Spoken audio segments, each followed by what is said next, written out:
Data analysis using the Python programming language has become a key tool in medical bioinformatics, combining syntactic simplicity, versatility, and a wide availability of specialized libraries.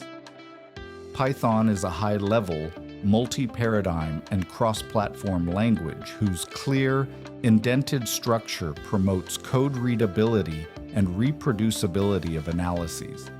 Its interpreted nature and automatic memory management facilitate agile project development, while its extensive international community drives the constant updating of packages and resources geared toward data science, artificial intelligence, and computational biology.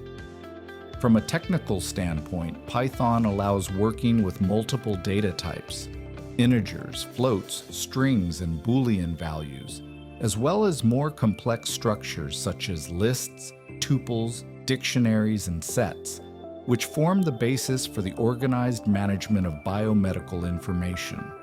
In fact, its system of functions, control structures, and modules enables process automation, the creation of reusable scripts, and the design of scalable analysis workflows.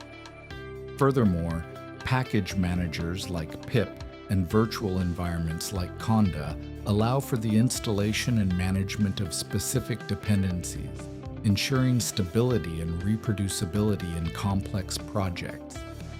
Overall, Python offers a robust and adaptable environment that integrates programming, statistical analysis, and bioinformatics tools within an efficient framework for contemporary biomedical research and practice.